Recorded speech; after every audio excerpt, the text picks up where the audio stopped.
नमो बुद्धाय। जय भीम साथियों। Ambedkar international mission की it's knowledge sharing web series में मैं अजय नगराले आप सभी का तहे दिल से स्वागत करता हूँ। साथियों, हम कुछ देर और थोड़ा वेट कर लेते हैं ताकि हमारे बाकी साथी भी जुड़ सके हमारे साथ। तब तक के लिए हम चालू करते हैं बुद्ध वंदना।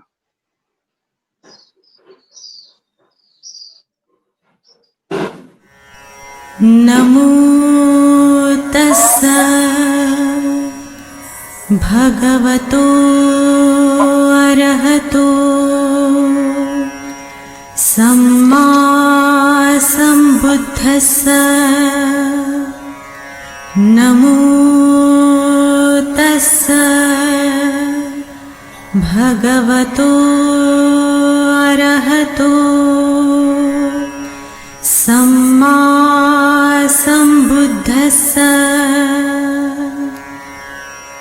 नमो तस्सा भगवतो अरहतो सम्मा सम्बुद्धस्सा। बुद्धं शरणं गच्छामि धम्मं शरणं गच्छामि संघं शरणं गच्छामि द्वितीयंपि बुद्धं शरणं गच्छामि द्वितीयंपि धम्मं शरणं गच्छामि द्वितीयंपि संघं शरणं गच्छामि तृतीयंपि बुद्धं शरणं गच्छामि तृतीयंपि धम्मं शरणं गच्छामि तृतीयंपि संघं शरणं गच्छामि पाणातिपाता वीरमणि सिक्खापदं समाधियामि अदिन्नदाना वीरमणि सिक्खापदं समाधियामि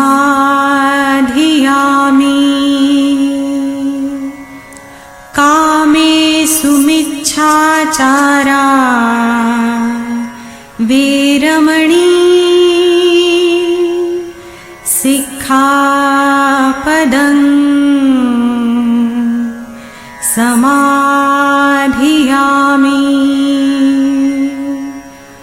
मुसावादा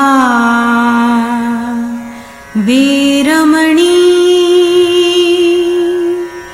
सिक्खापदं समाधियामि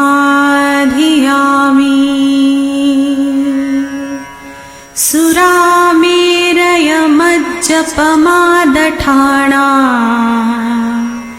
वीरमणि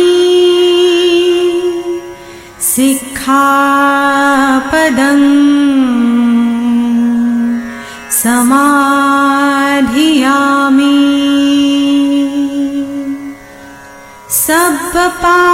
सब्बपापस्सकरणं कुशलस्य उपसम्पदा सचित्तपर्योदपणं एतं बुद्धानशासनं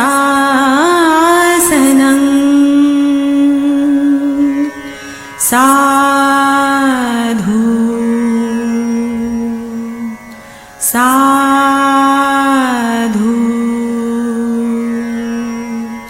साधु।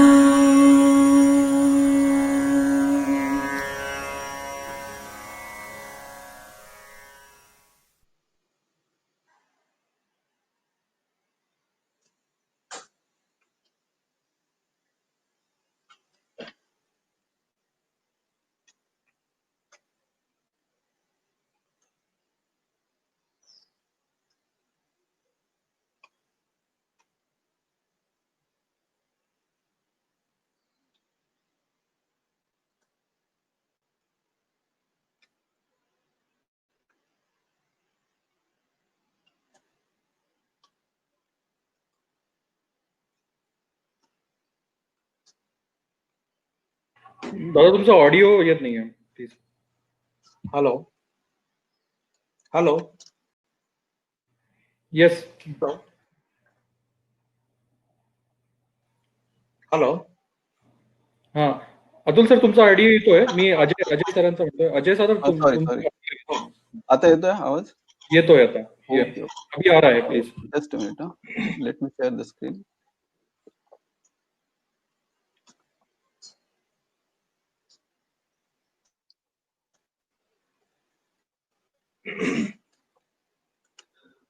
नमो बुद्धाय, जय भीम साथियों।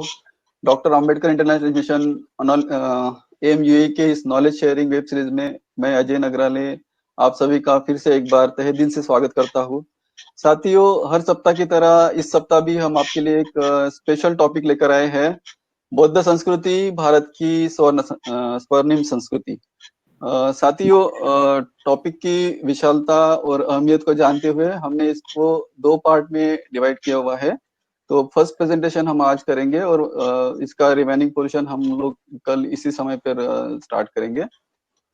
तो इस टॉपिक को प्रेजेंट करने वाले हैं, प्रेजेंट करने के लिए ये हमारे लिए काफी गौरव की बात है और काफी सौभाग्य है हमारा कि आज हमारे साथ जुड़ रहे हैं mister Atul Bhosekar sir. He is one of the eminent personality, social activist, motivator, and Limca Book of Awardee also, because he has received Limca Book of Records for teaching the most ancient script, that is Brahmi Lipi, to more than 3,000 school children in Nasik. So Bhosekar sir के बारे में और अधिक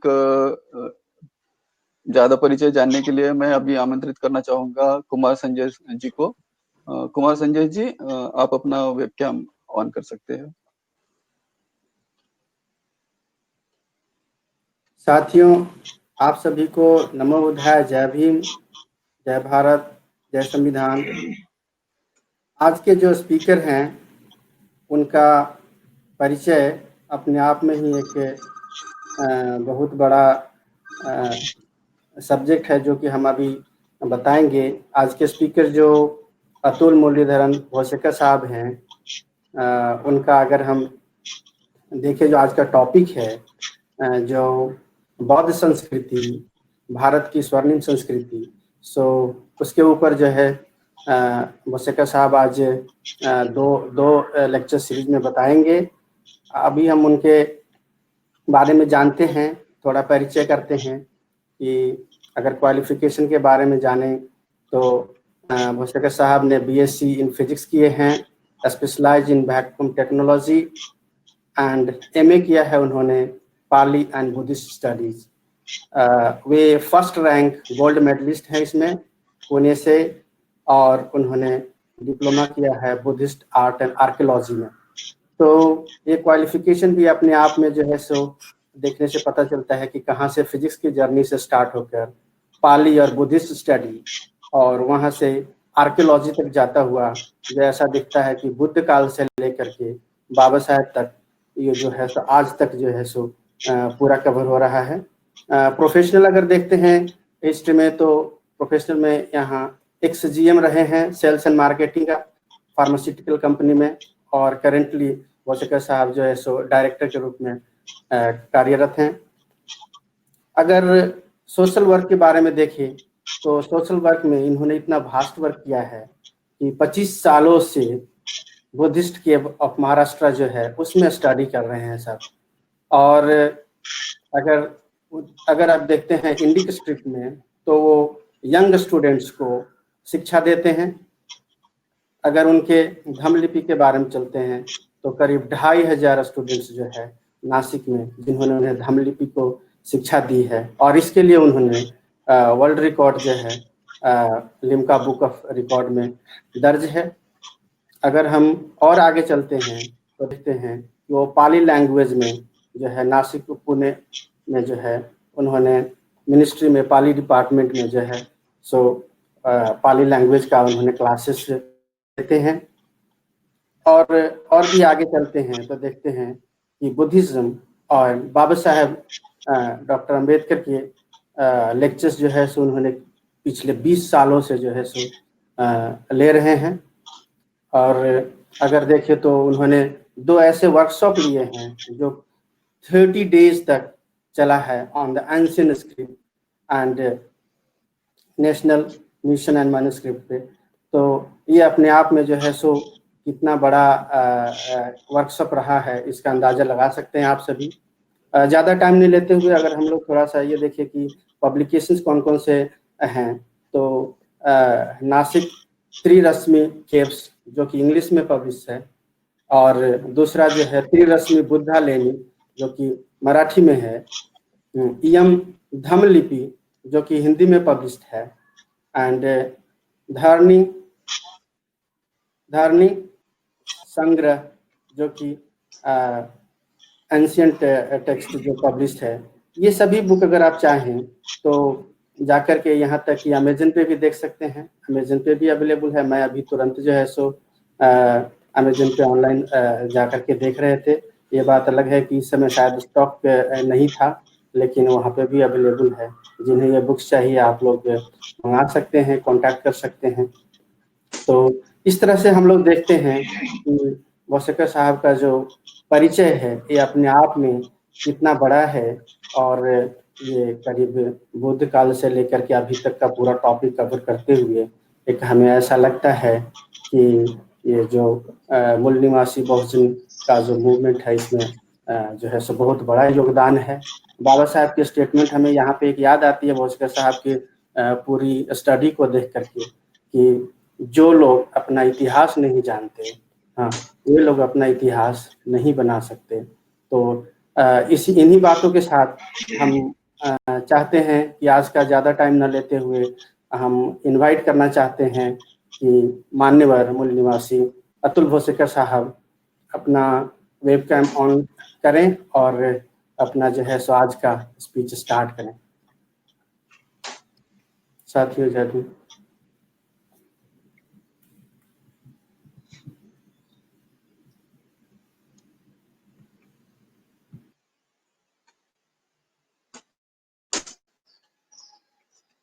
hello. हाँ sir, webcam on करना।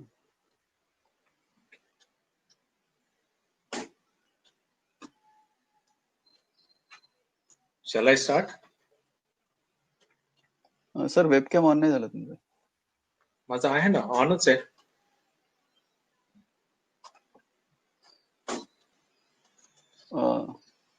अरंत can you see? Ajay दादा ते तुमच्या याच्यावरनं येईल, ते माझ्या याच्यामध्ये त्यांचा वेबकॅम येत नाहीये. नहीं येते का?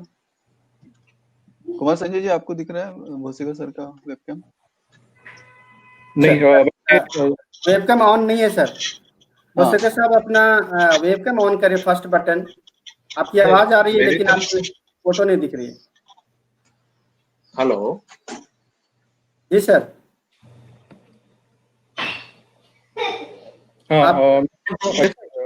तुम्ही तुमच्या याच्यामध्ये ते खालती जाऊन तुम्ही जरा चेक कराल, तिथे स्मॉल बटन येत आहे का एक वेबकॅमची?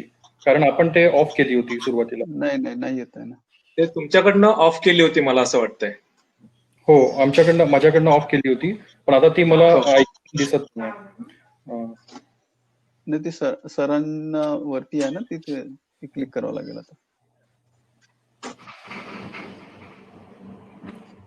सर तुमच्या टॉप वरती mic- टर्न ऑन व्हिडिओ ऑनचा जो बटन आहे तो एक blue आहे. Second yeah is that okay yeah now your Okay. am I visible now yes sir. Yes, sir. You are visible. yeah थोड़ा shall I खाली go on the slides first Yes, or later on as you wish, whenever you wanted. okay fine तो सबको सविनय जय भीम जय भीम.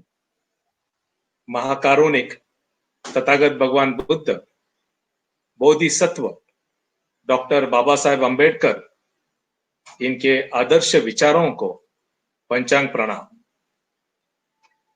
और आज Ambedkarite international mission UAE की तरफ से ये जो संगोष्ठी आयोजित की गई है, आप सभी लोगों को मेरा सविनय जय भीम. मित्रों, आज का टॉपिक जो है काफी दिलचस्प है. बौद्ध संस्कृति,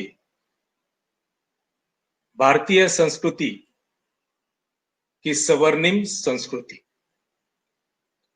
और आज हम ये जानने की कोशिश करेंगे कि असल में क्या है बौद्ध संस्कृति, या बौद्ध संस्कृति नाम से कोई संस्कृति अस्तित्व में है या नहीं है. और जैसे मेरे पहले इंट्रोडक्शन देते समय सर ने कहा था कि बाबा साहब का जो वाक्य है, जो अपना इतिहास भूलते हैं वो कभी इतिहास बना नहीं सकते हैं. और मुझे ऐसा लगता है कि हम लोगों ने हमारा इतिहास समझना चाहिए. और बाबा साहब की भी यही धारणा थी, यही इच्छा थी कि समाज अपना इतिहास समझे. जो गौरवशाली इतिहास है उसको जांचे, परखे, उसका अमल करें, तब जाके आगे चलकर हम और हमारी आने वाली पीढ़ियां इस देश में एक नया इतिहास बना सकेंगे. तो मित्रों, मैं शुरू कर देता हूं मेरा प्रेजेंटेशन. और जैसे कि आप लोग देख रहे हैं,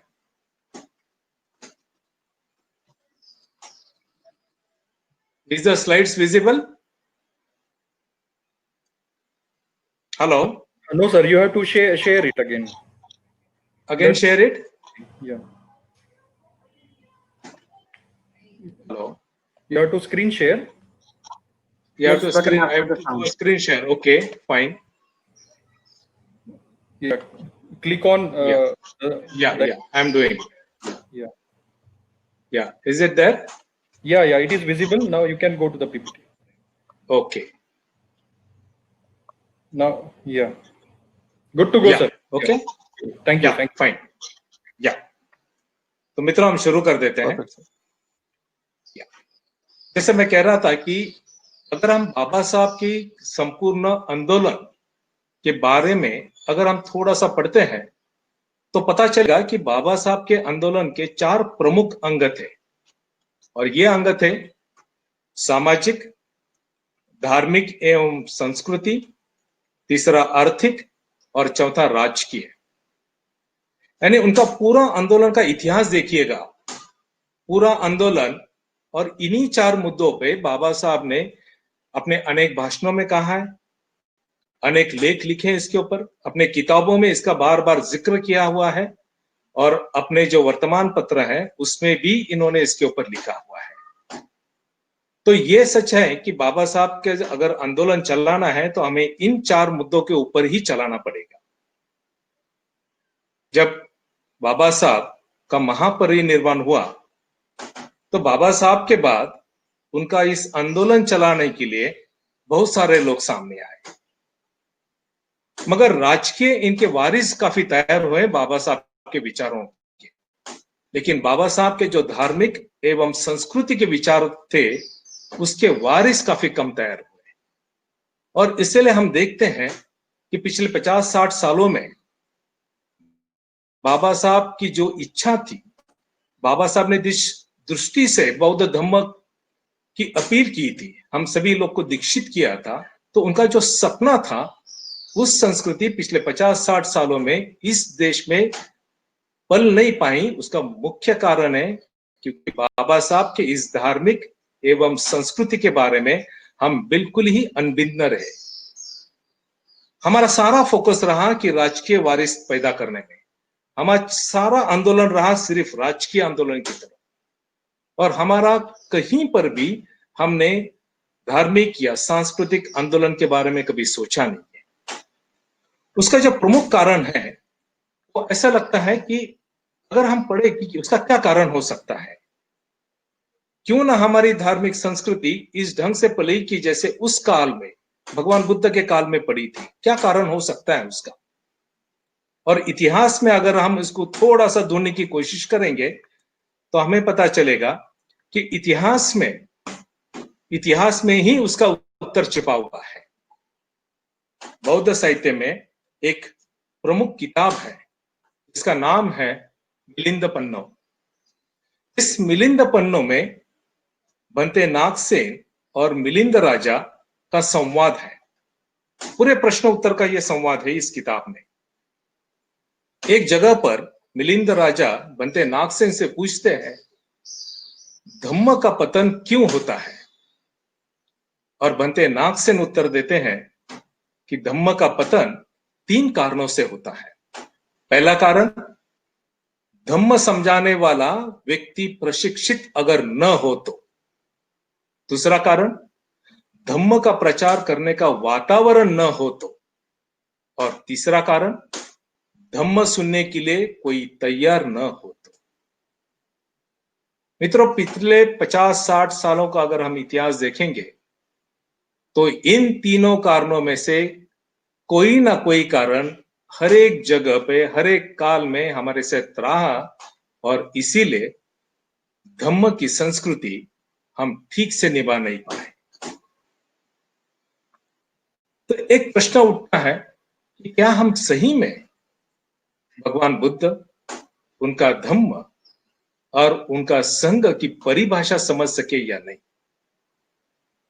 मैं यहां पर एक प्रश्न पूछना चाहता हूं, और जो भी है, जिनके भी माइक्स चालू है, अगर वो उत्तर दे तो मुझे काफी आनंद होगा। मित्रों, जब हम बिहार में जाते हैं या हमारे घर में, जिसको हम घर के अंदर हम बुद्ध मूर्ति रखते हैं, तो क्या करते हैं हम? क्या है हमारा त्रिशरण? कोई बताएगा क्या है इसका वाक्य? अरन जी बता पाएगा? त्रिशरण का पहला वाक्य क्या है? जी, बुद्धम शरणम जी बोलिए। हम कहते हैं। या सेकंड, दूसरा? धम्मं शरणम गच्छामि। और तीसरा? संघम शरणम गच्छामि। बिल्कुल, क्योंकि पिछले 50-60 साल से हम लोग यही बात करते आ रहे हैं। अच्छा, इसका हिंदी अनुवाद क्या हो सकता है? यस, कोई? नहीं, कुछ भी जी। नहीं, जो भी पता है। मैं बुद्ध के शरण में जाता हूँ। सही बात है। हाँ, धम्म की शरण जाता हूँ, संघ की शरण जाता हूँ। संघ की शरण जाता हूँ। बिल्कुल, जी, बिल्कुल। नहीं, ये बात बिल्कुल सही है। आप जो कह रहे हैं बिल्कुल सही है, क्योंकि पिछले 50-60 सालों में हमें यही पढ़ाया गया है। और गौर करने वाली बात है कि भगवान बुद्ध के धम्म में शरण नाम की कोई चीज ही नहीं है।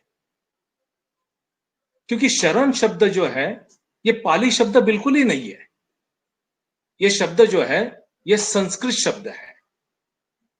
और पिछले 100 साल से ये प्रयास किया गया है कि जितने भी बौद्ध शब्द हैं, जितने भी बुद्ध विचार के शब्द हैं, उनको संस्कृताइजेशन कैसा किया जाए, उसको संस्कृत में रूपांतरित कैसा किया जाए।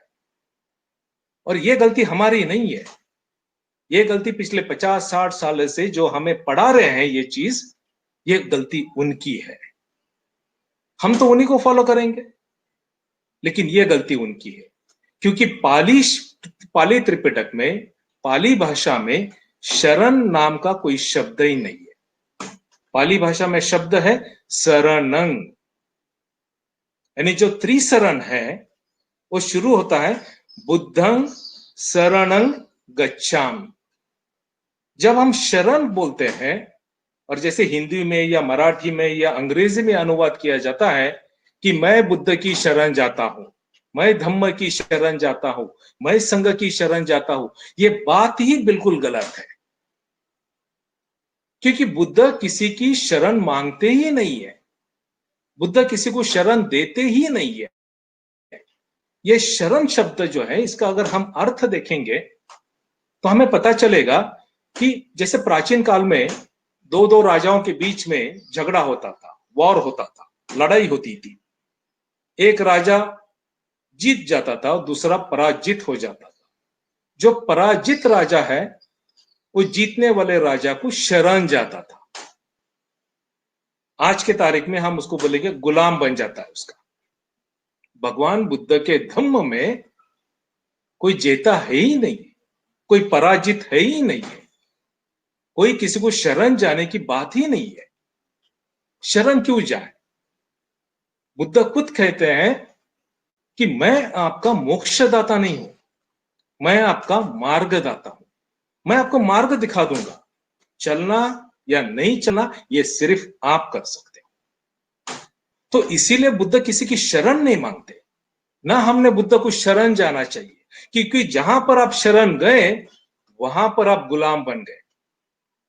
और बुद्ध तो स्वतंत्रता के पूजक थे, उन्होंने तो सभी को स्वतंत्रता बहाल की थी, तो हम कैसे उनके शरण में जा सकते हैं? तो ये बात ही, ये शब्द ही बिल्कुल गलत है कि बुद्धं शरणं गच्छामि। ये शरण शब्द हो ही नहीं सकता, ये गलत है। जो हमारे ऊपर पिछले 50, 60, 100 सालों में ये थोपा गया शब्द है। और इसलिए हमारी भावना भी इसी ढंग से होती है कि जब भी हम बुद्ध की मूर्ति देखते हैं, ये मूर्ति शब्द भी गलत है, इसके ऊपर मैं बात करूंगा, कि जब भी हम उस पूजा स्थल में चले जाते हैं या विहार में चले जाते हैं तो हम वहां पर उस मूर्ति के सामने नतमस्तक होते हैं। हम हमारे बच्चों लोग को भी यही सिखाते हैं। उन्हें पता नहीं होता है क्या है, और उनको कहते हैं नहीं नहीं, बुद्ध के सामने नतमस्तक हो जाओ, वंदन कर लो, और हम कर लेते हैं। और ये एक बिल्कुल एक शारीरिक क्रिया हो जाती है, इसके ऊपर मानसिक तौर पे कुछ भी नहीं होता है। और यही तो धम्म में गलत है, क्योंकि बुद्ध कहते कि सारी चीज मानसिक लेवल पे होनी चाहिए। शरीर तो अपने आप आ जाएगा, पहले मानसिक लेवल पे कीजिए। तो शरणं शब्द का मतलब होता है पाली भाषा में कि जैसे भगवान बुद्ध की मूर्ति आप देख रहे हैं, और मैं कह रहा था कि मूर्ति शब्द यह गलत है, क्योंकि भगवान बुद्ध की सबसे पहली, उसको प्रतिमा भी नहीं कह सकते, उसके लिए असल में और असली शब्द है वो है बुद्ध रूप। भगवान बुद्ध का पहला रूप बन गया था उनके महापरिनिर्वाण के 500 वर्ष के बाद। जिसको हम मूर्ति या प्रतिमा कहते हैं, हमारे सामने उस व्यक्ति का फोटो होना चाहिए या उस व्यक्ति प्रत्यक्ष हाजिर होनी चाहिए, तब जाके हम उसकी मूर्ति बना सकते हैं। कुछ तो हमारे सामने होना चाहिए ताकि उस बिल्कुल जैसे उस व्यक्ति दिखता है वैसे उसको बनाते हैं। तो भगवान बुद्ध की मूर्ति को मूर्ति क्यों नहीं कहना चाहिए?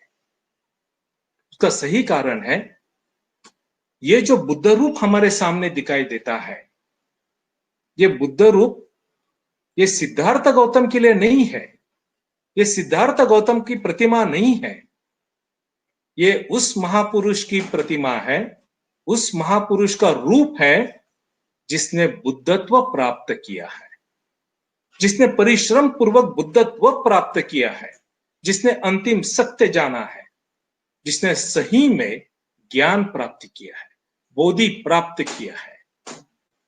उस व्यक्ति की प्रतिमा नहीं बनी थी, उस व्यक्ति का रूप बना था।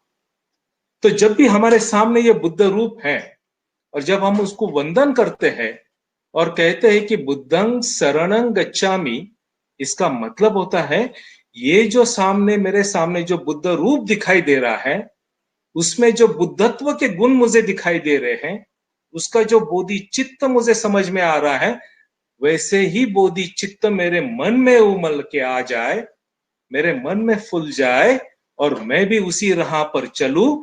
इसीलिए मैं वंदना कर रहा हूं, और इसकी का मतलब है बुद्धं शरणं गच्छामि। ये कोई शारीरिक क्रिया नहीं है, ये मानसिक तौर पर किया गया एक व्यायाम है, एक क्रिया है। क्योंकि आप बुद्ध रूप के सामने आते हो, आपको पता है ये कोई व्यक्ति नहीं है, इस रूप में मुझे बुद्धत्व के गुण दिखाई दे रहे हैं, जिनका पूरा क्या पूरा बोधि चित्त उमल गया है, जिन्होंने पूरा बोधि चित्त का दर्शन मुझे दिया है।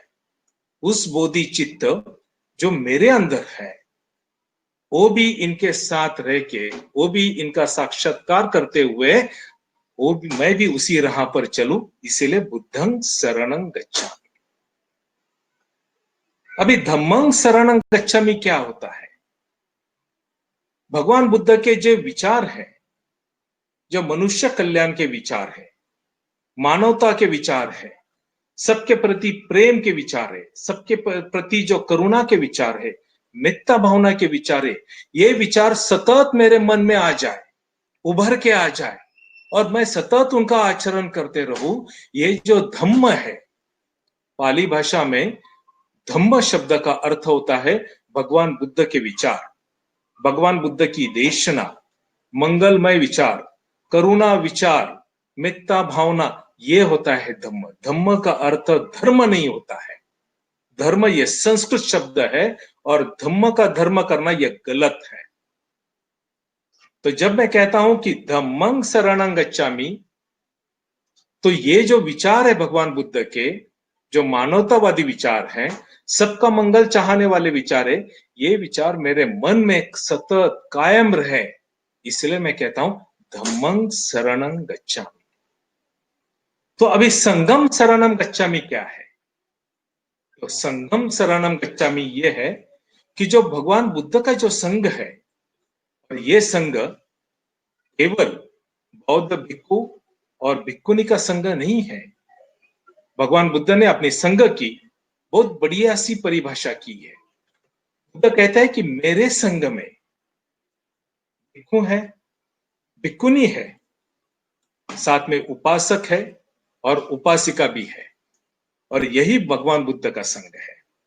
तो जब मैं इस संघ को करता हूं, संघम शरणं गच्छामि, इसका अर्थ होता है ये जो पूरा मानवतावादी कल्याण करने वाला जो संघ है, जो एक दूसरे की मदद करते हुए एक दूसरे के बोधि चित्त को फूलने के लिए समय देते हुए एक दूसरे को हमेशा मदद करने वाला ये जो भिक्खु, भिक्खुनी, उपासक और उपासिका का संघ है, ये संघ ऐसे ही बढ़ते रहे, ये संघ एक दूसरे को मदद करते हुए ऐसे ही फलते फूलते रहे, इसीलिए संघम शरणं गच्छामि। तो मित्रों, पाली भाषा में बुद्धं शरणं गच्छामि, धम्मं शरणं गच्छामि, संघम शरणं गच्छामि, ये मानसिक तौर पर की गई क्रिया है। इसको शारीरिक मत बनाइएगा, क्योंकि जब हम इसको शारीरिक बनाते हैं तो हम हमारा मानसिक द्वार जो है बिल्कुल बंद कर देते हैं। भगवान बुद्ध की सारी देशना, सारे विचार ये मन के ऊपर है। अगर हम सारी चीज मानसिक तौर पर करेंगे तो सही मायने में भगवान बुद्ध के विचार हम समझने की कोशिश कर सकते हैं, वरना ये तो नाम की बात होगी कि हम बौद्ध हैं। अगर सही मायने में बौद्ध बनना है तो भगवान बुद्ध के विचार जो है हमें मन के भीतर जानना चाहिए, और यही तो भगवान बुद्ध की देशना थी। भगवान बुद्ध के महापरिनिर्वाण के बाद ये जो उनके विचार है, ये जो विचार लेके जो संघ चला, इस संघ चलते हुए यानी ईस्वी सन पूर्व 6ठी शताब्दी से लेके ईस्वी साल के बाद 11वीं शताब्दी तक, यानी करीबन 1500 साल इस देश में बौद्ध संस्कृति फली फूली और अपनी चरम सीमा तक, चरम पद पर पहुंच गई थी। उसका कारण क्या था? उसका कारण मुख्य था कि भगवान बुद्ध के विचार इस संघ ने, भिक्खु भिक्खुनी, उपासक उपासिका ने आमतौर पर लोगों के पास पहुंचाए। क्या थे ये विचार? ये विचार थे मैत्री के, ये विचार थे शील, करुणा और नैतिकता के बारे में, और ये सारा चीज था सामाजिक आचरण। तो ये जो भगवान बुद्ध का जो संघ था वो इतना बड़ा, और इस संघ में भगवान बुद्ध ने जो विचार डाले थे, विचार बोए थे, वो थे स्वतंत्र बनाया था उनको। ये स्वतंत्र विचारक बने हुए थे, उनको स्वतंत्र विचार करने की अनुमति थी। भगवान बुद्ध के समय जो भारत का जो चित्र था उसमें एक जगह पे ब्राह्मण संस्कृति थी और एक जगह पे श्रमण संस्कृति थी। ब्राह्मण संस्कृति में किसी को विचार करने की, किसी को प्रश्न पूछने की अनुमति नहीं थी। श्रमण संस्कृति, भगवान बुद्ध की संस्कृति में प्रश्न पूछने की अनुमति थी, स्वतंत्र विचार करने की अनुमति थी। एक जगह पे जहां पे भगवान बुद्ध के समय पर समाज में जाति प्रथा काफी थी, ऊंच नीच भेद था, स्त्री पुरुषों में भेद था, वो सारा भेद भगवान बुद्ध ने मिटाया। सब कुछ समता मूलक विचारों का उन्होंने वहां पर बीज बोए। उन्होंने कहा कि स्त्रियां भी पुरुषों के बराबर ही है, उन्हीं को भी उतना ही अधिकार है जितने पुरुषों का भी है। और इस ढंग से पूरा समाज में समता के विचार वहां पर फैले गए थे। और साथ में भगवान बुद्ध ने कहा, जब आप एक पूरा संघ हो, एक दूसरे का ख्याल रखना चाहिए, एक दूसरे के बारे में आपके मन में मंगल विचार आने चाहिए, एक दूसरे के बारे में आप हमेशा मित्रता भावना से बात करनी चाहिए, मैत्री होनी चाहिए, करुणा होनी चाहिए, और इस ढंग से भाईचारा समाज में बढ़ा। और जब यह भाईचारा बढ़ा तो इसका मतलब समाज जो है बिल्कुल एक विचार से चलना शुरू हो गया। भगवान बुद्ध के विचार से ये बिल्कुल प्रगति पे चलने लगा। भगवान बुद्ध के समय में जो भेदाभेद जो थी समाज में, उस भेदाभेद को भगवान बुद्ध ने बिल्कुल मिटा दिया। सारे लोग समान लेवल पर आ गए। और इसीलिए कहा जाता है कि उस काल में जो सामाजिक विभाजन वृत्ति थी समाज में, उसको हटाकर भगवान बुद्ध ने सामाजिक ऐक्य की तरफ पूरा समाज को ले चले। इस डेफिनेशन से अगर देखा जाए तो भगवान बुद्ध उस समय में भारत के महान सामाजिक क्रांतिकारक बने हुए थे। इसी विचार को लेके भगवान बुद्ध का जो एक देशना है, तो उनके मंगलमय विचार है। भगवान बुद्ध कहते हैं, सब पाप सकरणम कुशलस्य उपसंपदा सचित परियोदपनं एतं बुद्धानं शासन। तुम्हारे मन में के जितने भी पाप भावना है, जितने भी गलत कर्म है, उसको नष्ट कर दी जाए।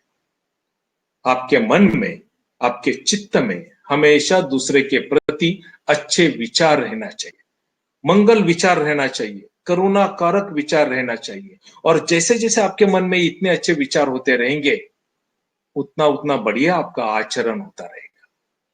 और यही भगवान बुद्ध की देशना थी। इसी विचार को, इसी देशना को लेकर चलकर जो समाज में तो इतनी बड़ी प्रगति हुई, वो अपने आप में बौद्ध संस्कृति कहलाई गई। क्या थी ये बौद्ध संस्कृति? तो भगवान बुद्ध के आदर्श विचारों पर चलते समाज को जो प्रगतिशील बनाने के हेतु नए नए आविष्कारों का जो निर्माण करना था, यही थी बौद्ध संस्कृति। जैसे मैंने कहा था, ईसा पूर्व 600 से ईस्वी सन 1100 तक 1500 साल इस देश में बौद्ध संस्कृति का अमल था। और इस बौद्ध संस्कृति ने इतने नए नए आविष्कारों का निर्माण किया कि पूरी दुनिया धुंधला गई उसके सामने। और यही तो बौद्ध संस्कृति की देन है। जब तक हम बुद्ध विचार, जब तक हम बौद्ध संस्कृति जानते नहीं मित्रों, तब तक सही मायने में एक बौद्ध होने का आचरण हम नहीं कर पाएंगे। और ये आचरण तब करेंगे जब हमारे मन में बुद्ध विचार के प्रति आदर पैदा हो जाएगा, बुद्ध विचार के प्रति गौरव पैदा हो जाएगा। और ये गौरवशील कब लगेगा हमें? जब हमें पता चलेगा ये बौद्ध संस्कृति क्या थी, ये बौद्ध संस्कृति ने इस देश को और दुनिया को क्या क्या दिया। ये जब हमें पता चलेगा तो निश्चित तौर पर इस संस्कृति के बारे में, इस विचार के बारे में हमारा आदर और भी बढ़ जाएगा। भगवान बुद्ध की जो सांस्कृतिक देन थी, तो देखते हैं इस संस्कृति की क्या योगदान रहा। शिक्षा के मामले में देखा जाए तो तक्षशिला विद्यालय जो ईसा पूर्व 600 में स्थापित किया गया था, ये विश्व का सबसे पहला विद्यालय था। सोच लीजिए, जब विश्व में कहीं पर शिक्षा नहीं दी जाती थी, तब भारत में बौद्ध संस्कृति में यह शिक्षा प्रदान करने का केंद्र बन गया था और ये आगे चलकर विश्व का सबसे पहला बौद्ध विद्यालय बना। इसके विद्यार्थी थे वैद्य जीवक, चंद्रगुप्त मौर्य और ऐसे असंख्य लोग जो बौद्ध काल में बुद्ध विचार को इन्होंने आगे बढ़ा दिया। एक गौरतलब है कि वैद्य जीवक ने विश्व की सबसे पहली ब्रेन सर्जरी की थी। आज भी जीवक की किताबें, बिकॉज ये शरीर विज्ञान के बारे में काफी अच्छे पंडित थे, औषधि के बारे में पंडित थे, आज भी इनके ग्रंथ आयुर्वेद में रेफरेंस के तौर पर सिखाए जाते हैं। बच्चे लोग इसकी पढ़ाई करते हैं। तो समझिए, ईस्वी सन पूर्व 6ठी शताब्दी में हुए थे ये जीवक। जीवक के बारे में 2 लाइन में कहना चाहूंगा कि जीवक ने ठान ली थी कि मैं सिर्फ बौद्ध भिक्खु की ही पहले ट्रीटमेंट करूंगा और उसके बाद में सामान्य लोगों की। और उनके सामने इतनी बड़ी लाइन रहती थी बिकॉज उस समय के वो अपने आप में एक सबसे बड़े विज्ञान वैद्य थे। तो हमें पाली त्रिपिटक से पता चलता है कि उस समय अनेक लोग जीवक के पास से ट्रीटमेंट लेने के लिए बौद्ध धर्म से दीक्षित होकर चीवर धारण करके बौद्ध भिक्खु बन जाते थे, क्योंकि उन्हें जीवक से ट्रीटमेंट लेनी थी। जीवक अनेक राजाओं के पर्सनल फिजिशियन थे, भगवान बुद्ध के पर्सनल फिजिशियन थे और हमेशा भगवान बुद्ध के साथ ही रहे। तो ये है बौद्ध संस्कृति की देन और इसीलिए हम कहते हैं कि वैज्ञानिक दृष्टिकोण ये बौद्ध संस्कृति का योगदान है। मित्रों, एक दूसरा बड़ा योगदान जो हमारे सामने है वो है सम्राट अशोक का। सम्राट अशोक ईसा पूर्व 3री शताब्दी में पैदा हुए। इन्होंने जो कार्य किया, इस कार्य के कारण दुनिया के सबसे सर्वश्रेष्ठ सम्राट इन्हें कहा जाता है। बौद्ध विचारों से ये प्रेरित हुए, काफी प्रभावित हुए थे और इन्होंने अपने पूरे 37 साल के राज्यकाल में केवल और केवल जनहित के लिए काम किया था। इनका अगर काम देखेंगे हम तो पता चलेगा बौद्ध संस्कृति कितना बड़ी महान संस्कृति है। सम्राट अशोक के कार्य के ऊपर जब हम नजर डालेंगे तो पता चलेगा कि भारत की सबसे पहली लिखावट अभिलेख के रूप में सम्राट अशोक ने लिखी थी। भारत में सबसे पहली पहाड़ों में गुफाएं, जिसको हम बुद्ध लेनी कहते हैं, इन्होंने सबसे पहले उत्कीर्ण की थी और भिक्खु संघ शमन को दान दी थी। उस समय उन्होंने अजीविक संघ को बाराबर, जो आज के तारीख में बिहार राज्य में है, तो बाराबर के पहाड़ियों पर इन्होंने इस गुफाओं को वहां पर दान दिया था। सम्राट अशोक ने पूरे राज्य में महामार्ग का निर्माण किया था तथा उसके दोनों तरफ पेड़ लगवाए थे ताकि जो यात्री करने वाले लोग हैं उनको छांव मिले। सम्राट अशोक एकमात्र राजा थे कि जिन्होंने मनुष्य के साथ साथ प्राणियों के लिए भी अस्पताल खुलवाए थे, फार्मेसी खुलवाई थी। और उस समय तो कोई एलोपैथिक मेडिसिन थी ही नहीं, सारी जो थी वो थी हर्बल दवाई है, जिसको हम आज के तारीख में आयुर्वेदिक कहते हैं, जड़ी बूटी वाली दवाएं। तो सम्राट अशोक ने उस वक्त दवाई की कमी न होने के कारण जगह जगह पर औषधि पेड़ लगवाए थे।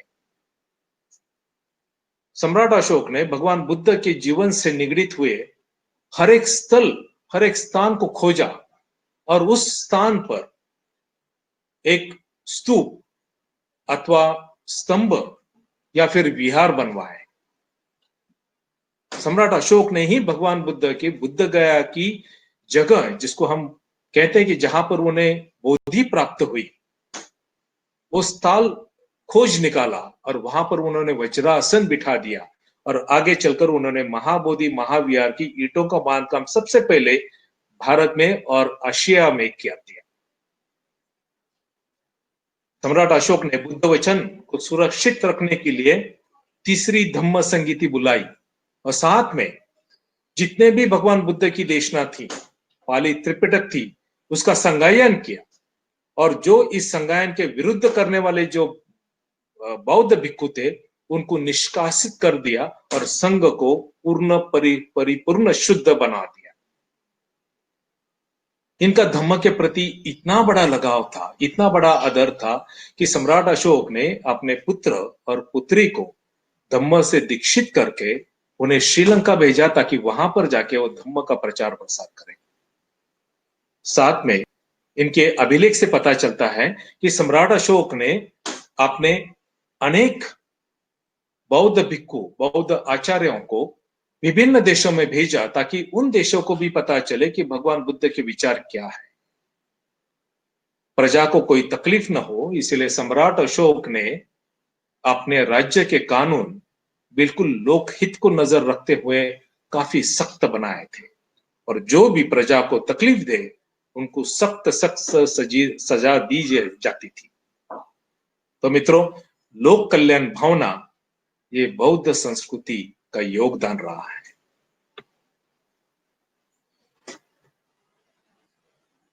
विश्व का सबसे प्राचीन विश्वविद्यालय, जिसको हम कह सकते हैं यूनिवर्सिटी, ये बौद्ध संस्कृति का योगदान है मित्रों। और आप जाने होंगे कि ये किसके बारे में बात कर रहा हूं मैं। नालंदा विश्वविद्यालय ईस्वी सन 4वीं शताब्दी में यह स्थापित हुई थी। और मैं आपको यहां पर बताना चाहूंगा कि 4th सेंचुरी में जब यह बनवाया गया था और जब यहाँ के बौद्ध आचार्य, बौद्ध भिक्खु और यहाँ के विद्यार्थी जब खगोल विज्ञान का बारे में अभ्यास कर रहे थे, उस वक्त यूरोप के देशों में वहां के लोग जानवरों की जो चर्बी है उसको पिघलाकर उसके दिए जलाते थे। तो आप इसका डिफरेंस देख पाओगे कि हम लोग कितने आगे थे, यूरोपियन से भी ज्यादा आगे। इस नालंदा विश्वविद्यालय में विश्व भर के जिज्ञासु यहां पर प्रवेश के लिए आ जाते थे। इसका जो प्रवेश था काफी कठिन था। इस कठिनाई की बात आपको इस बात का द्योतक है कि नालंदा विश्वविद्यालय का जो गेट कीपर था वो आज के तारीख का पीएचडी होल्डर था। तो जो आने वाले जो विद्यार्थी थे उनको ये पहले ही कुछ प्रश्न पूछ लेता था। अगर इसका समाधान होता तो ये गेट खुल जाता था, अगर समाधान नहीं होता था तो विद्यार्थियों को वापस घर भेजा जाता था। तो सोच लीजिए कि नालंदा विश्वविद्यालय का स्टैंडर्ड कितना ऊंचा रहा होगा। इसका पूरा शिक्षा विद्यार्थियों के लिए बिल्कुल बिना मूल्य था। अनेक राजाओं, अनेक सृष्टिगण इस विश्वविद्यालय को दान देते थे और केवल दान के ऊपर ही ये शिक्षा चलती थी। उस समय नालंदा विश्वविद्यालय में 10,000 विद्यार्थी और 2,000 अध्यापक वहीं पर रहते थे और विद्यार्जन करते थे। जिस बात में हमें पता चली है अभिलेख के द्वारा, वहां की हस्तलिखित द्वारा, तो ये बात पता चली है कि नालंदा विश्वविद्यालय में उस समय पे 64 विद्या शाखाएं पढ़ाई जाती थी। इनका देख लीजिए, इनके विद्यार्थीगण कौन कौन थे। क्यों नालंदा विश्वविद्यालय उस जमाने में पूरी दुनिया में सबसे माना जाना वाला विश्वविद्यालय बना था? उसका कारण है उसके विद्यार्थी और अध्यापक गण। इसके विद्यार्थी थे आचार्य नागार्जुन, जो बौद्ध तत्वज्ञ थे तथा जिन्होंने शून्य का खोज किया था। इनके माध्यमिक ग्रंथों में शून्यवाद, जो भगवान बुद्ध की देशना थी, इसके ऊपर इनकी बहुत बड़ी टिप्पणी है, बहुत बड़ी कमेंट्री है और इसीलिए शून्य के खोजकर्ता आचार्य नागार्जुन को कहा जाता है। इनके शिष्य थे आचार्य आर्यदेव। ये नैयायिक और ग्रंथकार थे जिन्होंने काफी ग्रंथ लिखे और यहीं पर वो अध्यापक रह चुके। आचार्य चंद्रकीर्ति, जो नालंदा के अध्यापक थे और जिन्होंने माध्यमिक पे काफी ग्रंथ रचना की थी। आचार्य दिगनाथ, जिन्होंने बुद्धिस्ट लॉजिक नाम की एक अलग ही विद्या शाखा शुरू कर दी थी, जो आज के तारीख में भी दुनिया के कई इंस्टीट्यूट में, कई यूनिवर्सिटीज में पढ़ाया जाता है। कई लोगों ने बुद्धिस्ट लॉजिक पे पीएचडी की थी। इसके जनक थे आचार्य दिग्गनाथ, जो 4वीं शताब्दी में नालंदा के अध्यापक थे। आचार्य धर्मपाल, ये नालंदा के कुलपति थे। ये विद्यार्थी थे और विद्यार्जन करते करते अध्यापक बने और बाद में कुलपति बने। साथ में योगाचारा के ये प्रमुख थे। भगवान बुद्ध के जो देशना है, जो धम्म है, उसमें योगाचारा करके एक उपपंथ है। इस पंथ के ये प्रमुख थे। आचार्य शीलभद्र, ये धर्मपाल के शिष्य थे। और सबसे इंपॉर्टेंट चीज, जो चीनी यात्री है, जो बौद्ध भिक्षु आए थे यहाँ पर, ह्वेन सांग, इनके ये गुरु बने थे। जब ह्वेन सांग नालंदा में पढ़ रहे थे तो इनके गुरु आचार्य शीलभद्र थे। आचार्य वसुबंधु, ये दर्शन शास्त्र के पंडित माने जाते हैं।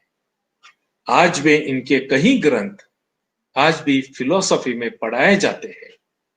इनके तत्वों पर अनेक लोगों ने, दुनिया भर में कई लोगों ने इनके ऊपर पीएचडी कर चुके हैं। आचार्य शांति रक्षित, ये नालंदा विश्वविद्यालय के कुलगुरु थे तथा योगाचारा और माध्यमिक के जनक थे। योगाचारा अलग पंथ है, माध्यमिक अलग पंथ है। इनको सम्मिलित करके इनका एक नया विचार इन्होंने सामने लाया, जिसको फिलॉसफी में काफी महत्वपूर्ण स्थान है। आचार्य धम्मकीर्ति, जिन्होंने प्रमाण और अनुमान, जिसको कहते हैं फिलोसॉफिकल लॉजिक एंड हाइपोथेसिस, ये नई विद्या शाखा इन्होंने शुरू की थी। आज भी फिलॉसफी डिपार्टमेंट में फिलॉसफी लॉजिक के ऊपर इनके तत्वों पर किया जाता है, इनके तत्वों पर चलाया जाता है।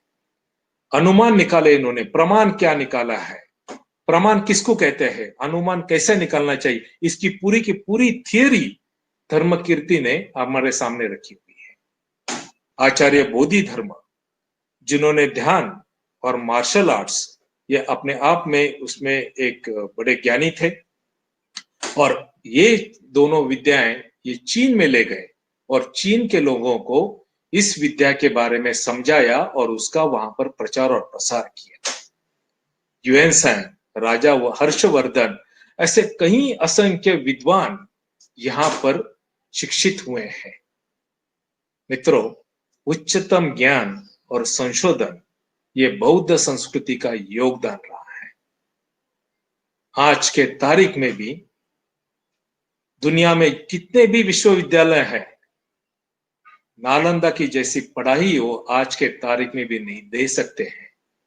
इसका हमें गौरव होना चाहिए।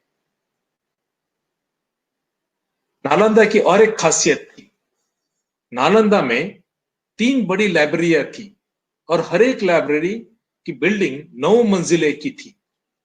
इसमें लाखों हस्तलिखित ग्रंथ थे उस समय के, जो विभिन्न विषयों पे थी और विद्यार्थी इसको पढ़ते थे, इसको रेफरेंस के तौर पर करते थे। विश्व की यह सबसे पहली लाइब्रेरी थी। जब ये जलाई गई तो इसकी जो आग है वो 6 महीने तक चल रही थी। 6 महीने तक यहां की पूरी हस्तलिखितें जलाई गई थी।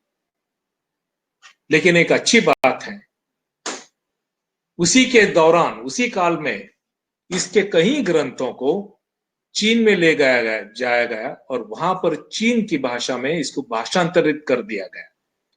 आज भी नालंदा में जो प्राचीन ग्रंथ थे, उनका चीनी भाषा का संस्करण आज भी हमें चीन में दिखाई देता है।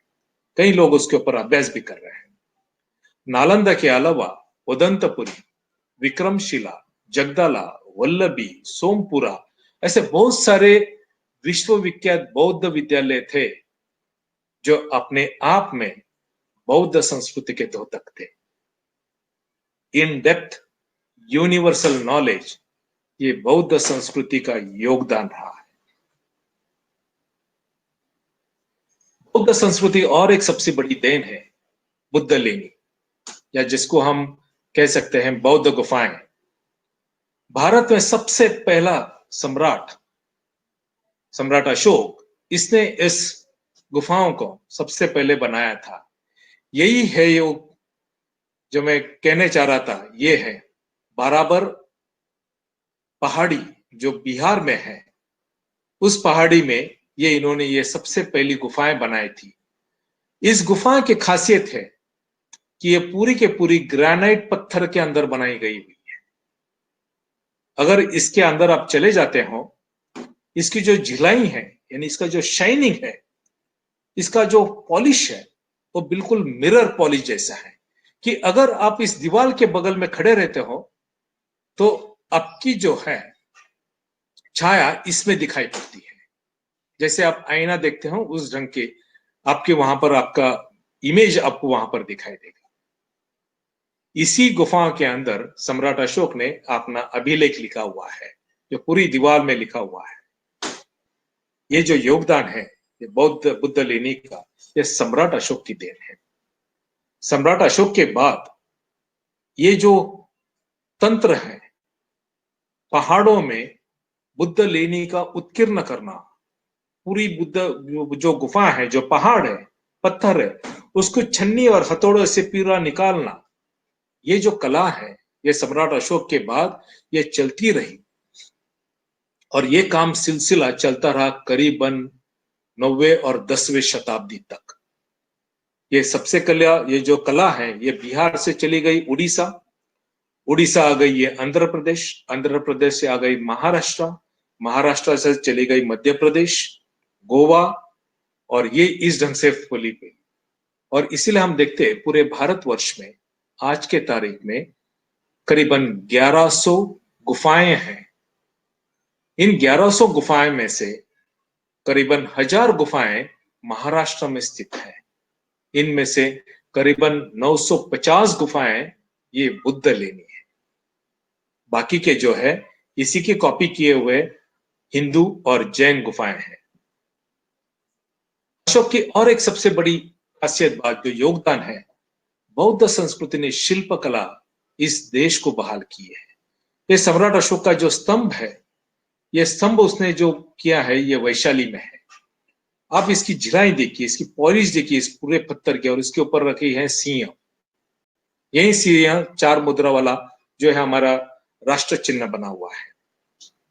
सम्राट अशोक ने पत्थर के ऊपर ये अभिलेख लिखे हुए हैं, जिससे हमें उस काल में उनका जो योगदान है, उनकी जो शिक्षा है, उन्होंने अपने प्रजा को जो जो आदेश दिए हैं वो इसके ऊपर पता चलते हैं। यही है उनके अभिलेख, ये सब जगह पे दिखते हैं। भारत में सबसे पहली बार अभिलेख लिखा जिन्होंने, जिससे पता चलता है कि भारत का लिखित इतिहास सम्राट अशोक के काल से शुरू होता है। इसके पहले कोई भी लिखावट हमारे नजर में नहीं, उसका कोई भी प्रमाण नहीं है। सम्राट अशोक के अभिलेख से भारत का लिखित इतिहास की शुरुआत होती है। ये जो स्तंभ इन्होंने खड़े किए हैं, ये जो शिल्पकारी है, ये सम्राट अशोक के पहले कहीं पर भी हमें दिखाई नहीं देती है। ये सम्राट अशोक के काल से ही शुरू होती है, जो आगे चलकर ये बढ़ते गई है। इसकी खास बात और एक है मित्रों कि सम्राट अशोक ने इसकी निर्मित के बाद, इसके बाद में कोई भी इसको निर्माण न कर सका। ये जो बुद्ध लेनी है, जैसे मैंने कहा था कि ये सम्राट अशोक की देन है। भारत में बाराबर के यहाँ की जो गुफाएं हैं, उसके बाद पुणे के नजदीक लोनावला के पास ये भाजा बुद्ध लेनी है। ये भाजा बुद्ध लेनी ये भारत की दूसरी प्राचीन बुद्ध लेनी है। इसके अंदर, इसके छत के अंदर, ये चैत्य ग्रह के अंदर का जो छत दिखाई दे रहा है आपको, ये लकड़ी का छत है जो उस काल में बना था। इसका काल बताया जाता है ईस्वी सन पूर्व 250, यानी ईस्वी सन पूर्व 250। इसका मतलब है आज के तारीख में ये हो गया 2270 साल पुराना। उसकी जो लकड़ी है ये आज के तारीख में भी सुरक्षित है। याद कीजिएगा उस वक्त की कारीगरी क्या होगी। ये भाजे के ऊपर जो दिखाई दे रही है निर्वाण भूमि है। अनेक बौद्ध भिक्खु अरहंत है, उनके स्मृति में ये स्तूप बनवाए गए थे। स्तूप निर्मिति ये बौद्ध संस्कृति की देन है। चैत्यगृह ये बौद्ध संस्कृति की देन है। शिल्पकारी ये बौद्ध संस्कृति की देन है। ये कुछ और बुद्ध लेनी है, जैसे नासिक की त्रिरश्मि बुद्ध लेनी, ये कार्ले की बुद्ध लेनी, जो चैत्यगृह है इसकी कलाकारी देखिए, शिल्प काम देखिए इसकी। ये पुनाशा, ये कान्हेरी की बुद्ध लेनी है। तो इनकी जो देखेंगे आप, इसकी कला देखिए, शिल्पकारी देखिए। ये शिल्पकारी ये बौद्ध संस्कृति की देन है। इनका क्या योगदान रहा है बौद्ध संस्कृति का? विश्व की सबसे प्राचीन हस्तलिखित ये गांधारी भाषा का धम्मपद लिखा है। इसके पहले विश्व में कोई हस्तलिखित नहीं मिला है, याद कीजिएगा। भारत की सबसे प्राचीन गुफाएं ये सम्राट अशोक की 12 गुफाएं हैं। सबसे पहली लिखावट ये सम्राट अशोक का अभिलेख है। सबसे पहली चित्रकारी ये अजंता की बौद्ध गुफाएं के अंदर जो चित्रकारी है ये भारत की सबसे पहली चित्रकारी है। उसके पहले भारत में कहीं पर भी चित्रकारी हमें दिखाई नहीं पड़ती है। भारत का सबसे पहला लिखित ग्रंथ यानी जिसको बाइंडिंग किया हुआ है, यह है पाली त्रिपिटक, जो ईस्वी सन पूर्व 28 में सबसे पहले लिखवाया गया राजा वट्टगामिनी के काल में। उसके पहले भारत में कोई भी ग्रंथ निर्मित नहीं हुई थी। भारत का सबसे पहला काव्य निर्माण बौद्ध आचार्य अश्वघोष ने किया, जो ईस्वी सन 1ली शताब्दी का था। इस अश्वघोष ने काफी बढ़िया से काव्य लिखे, बाकी से ग्रंथ लिखे। उन्होंने बुद्ध चरितम नाम का एक ग्रंथ लिखा, जो भगवान बुद्ध की पूर्ण जीवनी की उसके अंदर लिखी हुई थी। इन्होंने शिक्षा समुच्चय ग्रंथ लिखा। इन्होंने वज्र सूची लिखा। भगवान बुद्ध ने जाति प्रथा के विरुद्ध जो आंदोलन छेड़ा था, इसी को इन्होंने एक अच्छी कमेंट्री के साथ वज्र सूची नाम के ग्रंथ लिखा था। आचार्य अश्वघोष ने बुद्ध चरितम जो लिखा था वो काव्य स्वरूप लिखा था, काव्य में लिखा था।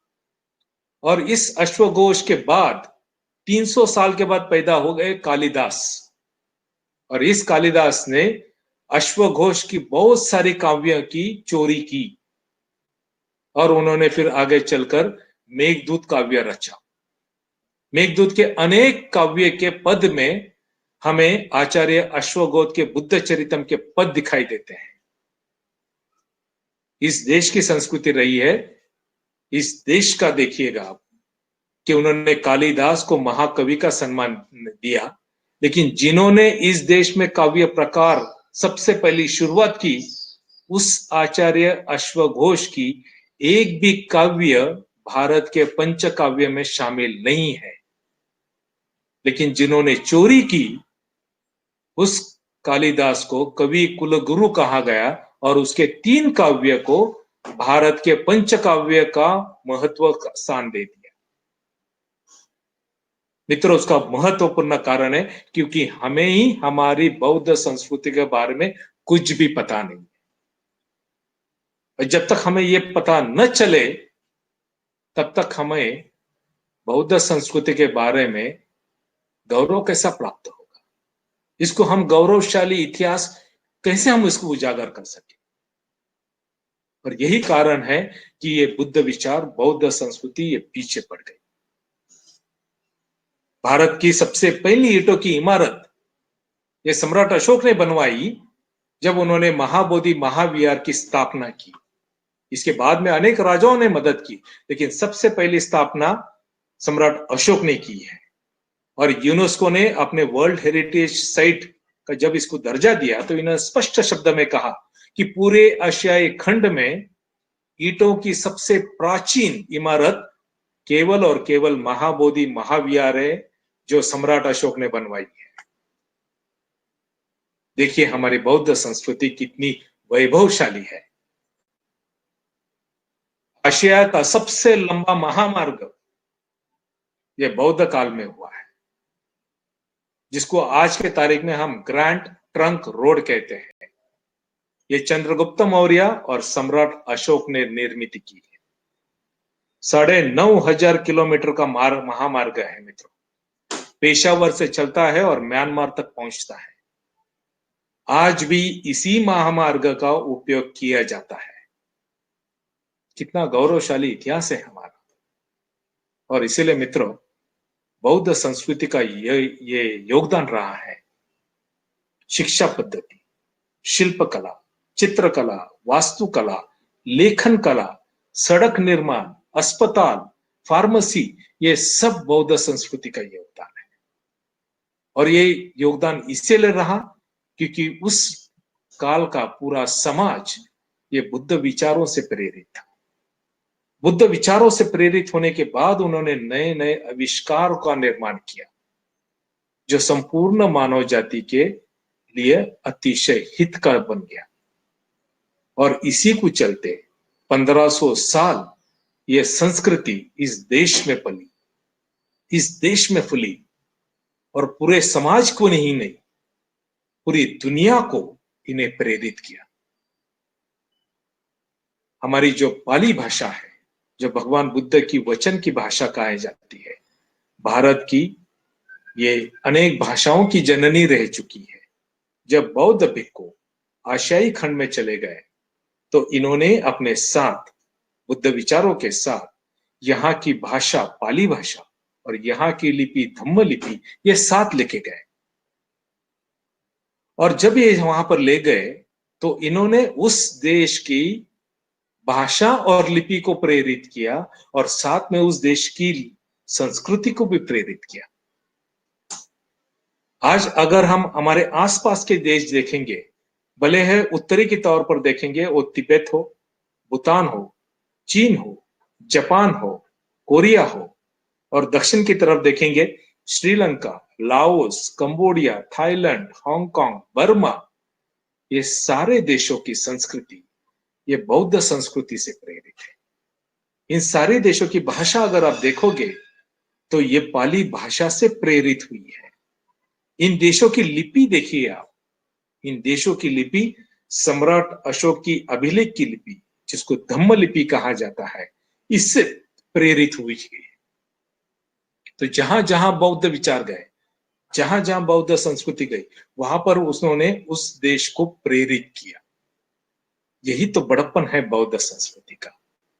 और जब तक हम इस बौद्ध संस्कृति के बारे में जानेंगे नहीं, जब तक हम इसके बारे में सही मायने में हम इसके ऊपर विचार नहीं करेंगे, इसका अभ्यास नहीं करेंगे, तब तक मित्रों हम लोग सही अर्थ से बौद्ध नहीं बनेंगे।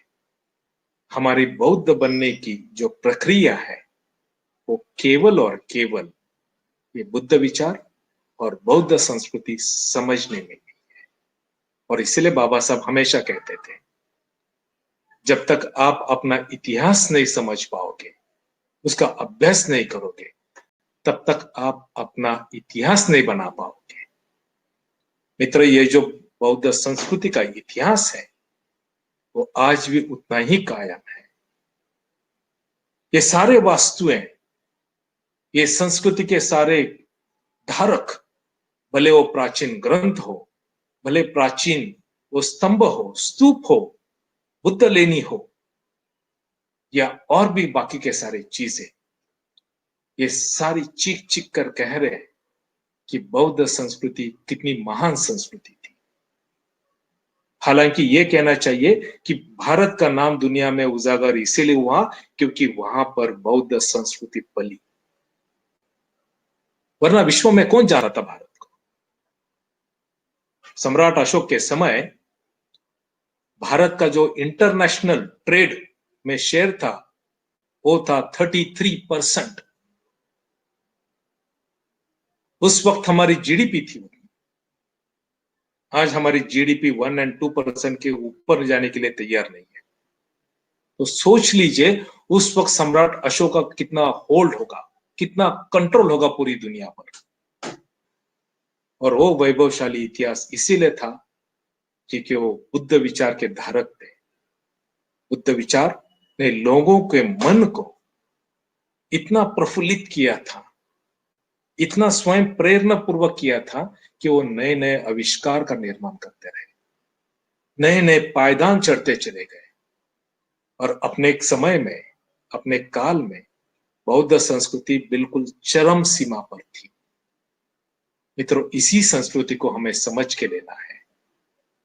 आज का विचार मैं यहीं पर रोक देता हूं और कल के इसमें हम लोग इस संस्कृति के बारे में और भी जानेंगे और ये जो देखेंगे हम कि क्या है ये बौद्ध संस्कृति, क्या है इस बौद्ध संस्कृति का सबसे पहली चीज, और वो जानने की हम कोशिश करेंगे।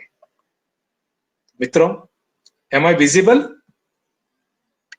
Sir, yes sir, you are visible. तो आज का विचार मैं यहीं पर रोक देता हूं। आपने बड़े शांतपूर्वक, शांत चित्त से ये मेरे विचार समझने की कोशिश की, इसलिए मैं आप सबका काफी धन्यवाद देता हूं। सबको सविनय जय भीम, जय भारत। कुछ प्रश्न हो तो जरूर पूछिएगा और मुझे लगता है कि हम लोग एक 10 मिनट, अरहन जी हमारे पास कुछ समय है 10-15 मिनट?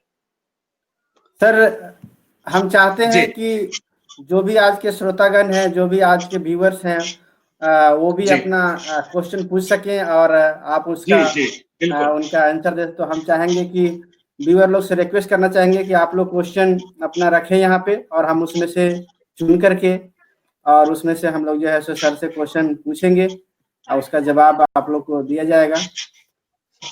अभी हम लोग क्वेश्चन देखते हैं कि बिल्कुल चैट में जो भी लोग सुन रहे हैं कृपया अपना क्वेश्चन पूछे। 10 से 15 मिनट का हम लोग के पास टाइम है अभी। जी। जब तक व्यूअर्स लोग पूछने वाले, सर मेरा एक मन में क्वेश्चन है खुद को जी कि जब ये पाली भाषा उस समय प्रचलित थी और पाली भाषा में ही सब कुछ देशना वगैरह दी गई थी, तो सम्राट अशोक के टाइम पे जो अभी आप शिलालेख दिखा रहे थे, तो वो कौन सी भाषा है और क्या उसको हम लोग पढ़ते हैं या जानते हैं कि वो क्या चीज है? जी, एक्चुअली मैं इसके बारे में मेरे कल के व्याख्यान में बताने ही वाला हूं, लेकिन चूंकि आपने अभी पूछा है तो इसके ऊपर मैं उत्तर देना चाहूंगा कि आगे की जो भाषा है वो पाली और प्राकृत है और जो लिपि है वो धम्म लिपि है। और ये सारे अभिलेख पढ़ चुके हैं, इसका अर्थ समझ चुके हैं और ये इसके ऊपर काफी लोगों ने अभ्यास किया, कई लोगों ने तो पीएचडी भी कर दी है इसके ऊपर। और थोड़ी सी विस्तार पूर्वक मैं कल इसके ऊपर ज्यादा जानकारी दे दूंगा। जी सर, जी जी जी, हम लोग कल इसके बारे में जानेंगे। बहुत अच्छा सर, बहुत सुंदर। जी बिल्कुल बिल्कुल बिल्कुल, कल भाषा और लिपि के ऊपर मैं थोड़ा सा और डिटेल में बताना चाहूंगा। जी या अभी हम क्वेश्चन यहाँ पे नहीं देख पा रहे हैं। अरहन जी, आप कोई क्वेश्चन देख पा रहे हैं? व्यूअर्स लोग कोई क्वेश्चन? जी जी, एक्चुअली अभी ये एफबी लाइव भी चल रहा है, इस वजह से एफबी लाइव के ऊपर में मुझे कुछ 2 क्वेश्चन आए हैं। मैं संजय जी आपको मैं क्वेश्चन देता हूँ, आप कृपया उनसे साझा करें कि जैसा कि अभी शुरुआत में उन्होंने कहा कि धम्म और धर्म, इन 2 शब्दों में काफी फर्क है। तो रात अमन करके एक व्यूअर है, उन्होंने ये क्वेश्चन पूछा है कि तो धर्म और धम्म इस दोनों में यदि फर्क है तो आज के रूप में हमने क्या कहकर मतलब कहना चाहिए, क्योंकि आइडेंटिटी का इशू होता है और हमें कॉलम, हमारे जो एडमिशन कॉलम होते हैं उसमें भी धर्म कहकर लिखना होता है। तो हम धम्म तो मतलब थोड़ा सा उनका एक हाई लेवल कुछ क्वेश्चन है, तो हो सकता है इसके 2-3। जी जी, सबसे मूल जो शब्द है बुद्ध की विचारधाराओं को, वो है धम्म। बाबा साहब ने भी अपने ग्रंथ में इसी का उल्लेख किया हुआ है और जो चैप्टर है उसके ऊपर उन्होंने स्पष्ट शब्द में कहा है कि धम्मक और धर्म में क्या फर्क है। ये देखिए, दुनिया के जितने भी रिलीजन है जिसको धर्म कहा जाता है, ये सारे रिलीजन कोई भगवान के ऊपर भरोसा रखता है, उनको मान्यता है, किसी को भगवान की क्या कहते हैं कि उनके प्रेषित के ऊपर मान्यता है, किसी को भगवान के सन ऑफ द गॉड के ऊपर मान्यता है। भगवान बुद्ध का विचार ये एकमात्र विचार है कि जो किसी भगवान या किसी प्रेषित या किसी सन ऑफ गॉड के ऊपर विश्वास नहीं रखता है, वो सिर्फ कहता है कि आप अपने बलबूते के ऊपर मंगल विचार करते हुए आप उत्कर्ष तक पहुंच सकते हो, बोधि प्राप्त कर सकते हो। तो धम्म में ये बिल्कुल एक अलग सा एक अपना अलग आइडेंटिटी है।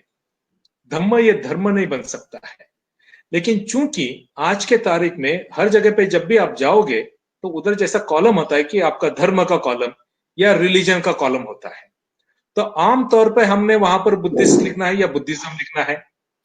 लेकिन ये हमके बात बिल्कुल मानकर चलनी चाहिए कि भगवान बुद्ध के विचार ये बौद्ध धम्म है, ना कि धर्म है। लेकिन चूंकि ये फॉर्मेलिटी है और दुनिया में अगर आप देखोगे एक साइड पे धम्म है और बाकी के सारे साइड पर धर्म है, क्योंकि उनकी मान्यता वैसी है। धम्म की मान्यता उस डेफिनेशन पे नहीं आती, इसीलिए वो धम्म है। तो इसलिए हमने कॉलम में लिखते समय भले ही धर्म लिखें, लेकिन हम ये मानकर चलने चाहिए कि हम धम्म के बारे में शिक्षित होने वाले हैं या उसके पढ़ने वाले हैं, उसका अभ्यास करने वाले हैं और धम्म का ही हम आचरण करने वाले हैं। जी जी अरुण और साहब, कुछ? कोई दूसरा क्वेश्चन लेके आए अगर? अब यह है हमारे पास 8 मिनट का समय।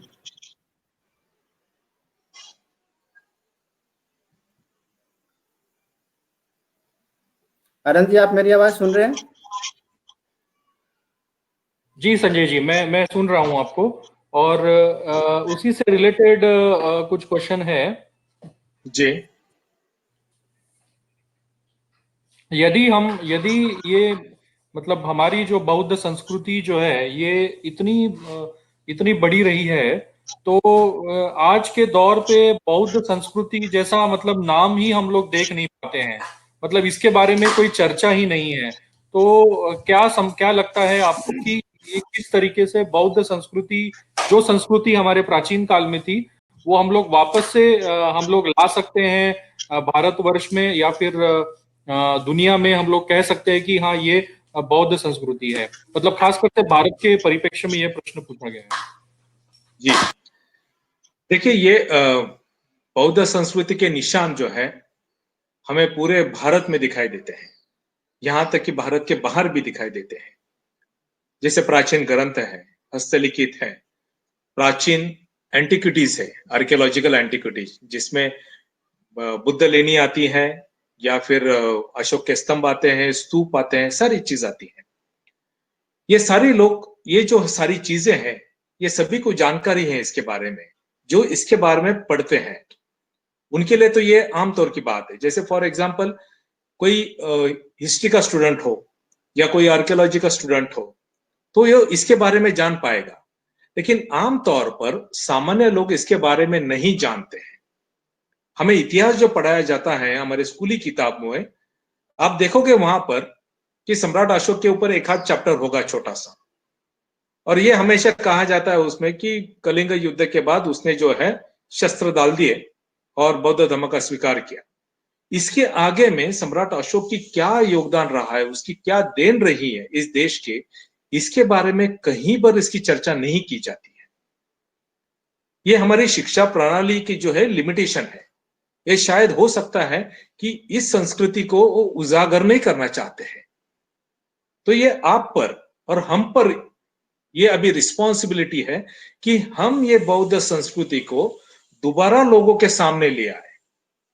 अभी इसको किस ढंग से ले आए? सबसे पहली बात तो हमें इस बौद्ध संस्कृति के ऊपर अभ्यास करना पड़ेगा।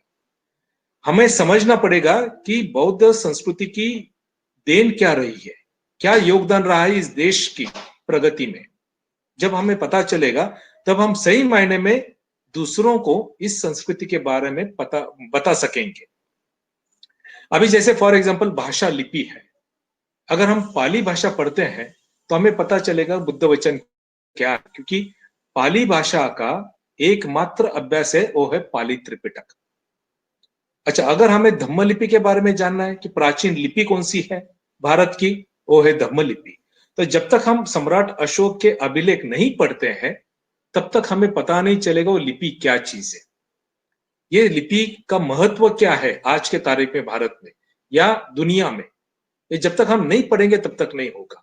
तो इसलिए हमें सबसे इंपॉर्टेंट चीज करनी है कि हमें ये भाषा, लिपि, ये बौद्ध संस्कृति समझनी चाहिए और समझने के बाद हमें ये दूसरों के सामने लानी चाहिए, हमने इसकी चर्चा करनी चाहिए, हमने लोगों को बताना चाहिए कि जो भी ये चीज देख रहे हैं ये बौद्ध संस्कृति की देन है, बौद्ध संस्कृति का योगदान रहा है।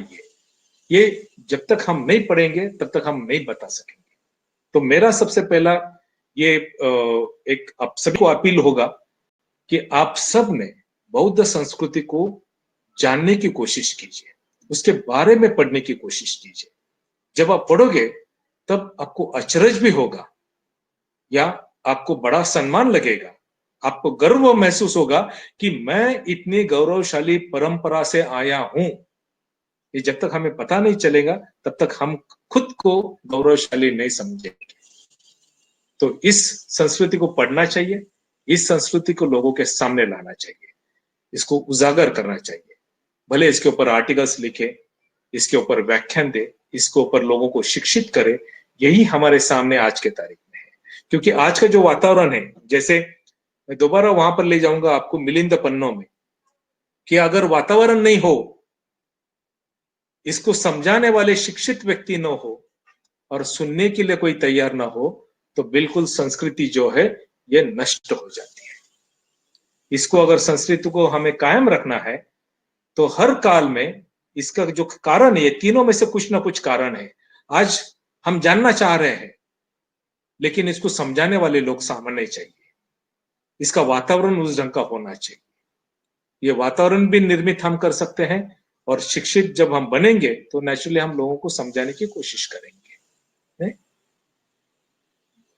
जी सर, आपका उत्तर जो है सो बहुत ही मतलब सटीक और इतने संक्षेप में आपने समझाया। मुझे लगता है दर्शकगण को ये सब बात पूरी तरीके से समझ आ गई होगी।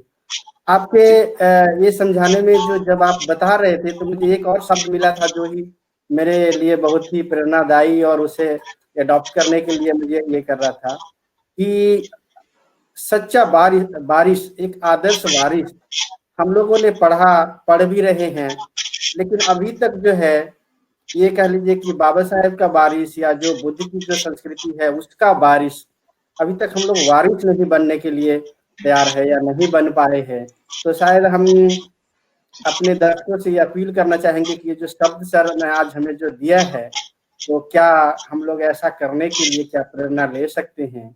उसके लिए शायद हमें बहुत जो अभी सर ने 4 चीजें बताई कि वैसा वातावरण होना चाहिए और हमें जो है तो सांस्कृतिक, उसके तरफ से जो है सो राजनीतिक और धार्मिक, उसके साथ साथ वो जानने के साथ साथ जो है हमें अगर सभी जान करके, लेकिन अगर रिस्पॉन्सिबिलिटी हम लोग लेने को ना तैयार हो, अगर हम लोग एक आदर्श वारिस बनने को ना तैयार हो, तो शायद वो काम जो है सो अधूरा रह जाता है।